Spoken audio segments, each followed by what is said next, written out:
میرے عزیزو، مسیح میں آپ سب کی سلامتی ہو۔ میں آج آپ سے ایک سوال کرنا چاہتا ہوں کہ آپ کے دوست کتنے ہیں؟ ان میں سے کتنے دوست صرف سوشل میڈیا تک محدود ہیں؟ شاید آپ کے بہت سے دوست ہوں یا شاید بہت کم ہوں۔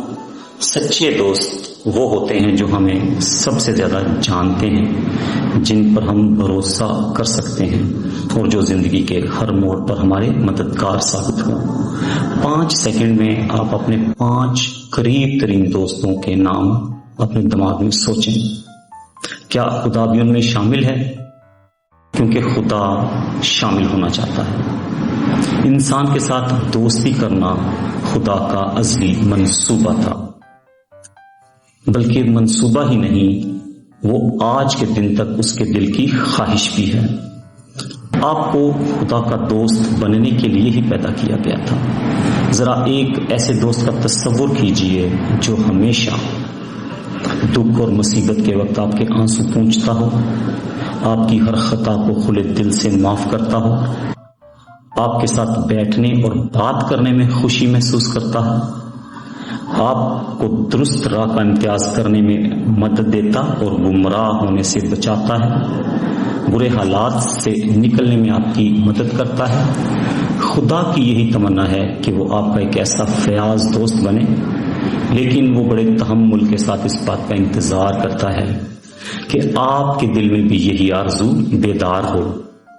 یسایہ 30:18 آیت میں یوں لکھا ہے، تو بھی خداوند تم پر مہربانی کرنے کے لیے انتظار کرے گا اور تم پر رحم کرنے کے لیے بلند ہوگا۔ انتظار کی ان گھڑیوں میں وہ ہر لمحہ آپ ہی کے بارے میں سوچتا ہے۔ خداوند کے کلام میں زبور 139 اس کی 17-18 آیت میں یوں لکھا ہے، اے خدا تیرے خیال میرے لیے کیسے پیش بہا ہے، ان کا مجموعہ کیسا بڑا ہے، اگر میں ان کو گنوں تو وہ شمار میں ریت سے بھی زیادہ ہیں۔ وہ آپ کے بارے میں کیسے خیالات رکھتا ہے۔ یرمیہ 29 باب اس کی 11 آیت میں لکھا ہے، کیونکہ میں تمہارے حق میں اپنے خیالات کو جانتا ہوں، خداوند فرماتا ہے، یعنی سلامتی کے خیالات، برائی کے نہیں، تاکہ میں تم کو نیک انجام کی امید بخشوں۔ خدا آپ کو ایسی برکات سے نوازنا چاہتا ہے جو خدا کا دوست بننے والوں کو ملتی ہیں۔ پوری دنیا میں خدا کو اپنا قریب ترین دوست بنانے سے بہتر کچھ نہیں۔ اس نے اس دوستی کو ممکن بنانے کے لیے ایک بڑی قیمت ادا کی ہے، یعنی اپنے اکلوتے بیٹے یسوع مسیح کی قیمت۔ یسوع جانتا تھا کہ آپ اپنی گناہ آلودہ فطرت کے باعث اپنی پیدائش ہی کے وقت سے پاک خدا کے دشمن تھے۔ یسوع جانتا تھا کہ آپ اپنی گناہ آلودہ فطرت کے باعث اپنی پیدائش ہی کے وقت سے پاک خدا کے دشمن تھے، اور اس تعلق میں بحالی یعنی صلح پیدا کرنے کی ضرورت تھی۔ اس نے صلیب پر جان دینے اور مردوں میں سے جی اٹھنا کے وسیلہ سے اس عمل کو پایا تکمیل تک پہنچایا۔ دوسرا کرنتھیوں 5 باب اس کی 18 آیت میں لکھا ہے، سب چیزیں خدا کی طرف سے ہیں، جس نے مسیح کے وسیلہ سے اپنے ساتھ ہمارا میل ملاپ کر لیا۔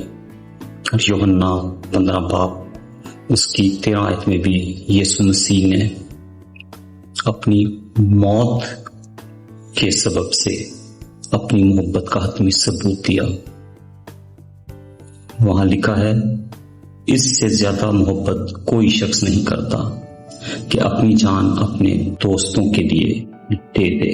آپ ساری زندگی بھی ڈھونڈتے رہیں تو آپ کو اس سے بڑھ کر محبت کرنے والا اور دکھانے والا دوست کبھی اور کہیں نہیں ملے گا۔ خدا کے ساتھ دوستی صرف وہی لوگ کر سکتے ہیں جو اس پر ایمان لاتے ہیں۔ اگر آپ کا دل خدا پر ایمان لانے کے لیے تیار ہے تو آپ اس سے یہ دعا کر سکتے ہیں، پیارے خدا، تو نے میرے ساتھ جس عظیم محبت کا اظہار کیا ہے اس نے میرے دل کو چھو لیا ہے۔ اور میں تیرا دوست بننا چاہتا ہوں۔ میں نے ایسا کوئی نیک کام نہیں کیا جس کے بل بوتے پر میں تیری دوستی کا حقدار بن سکوں۔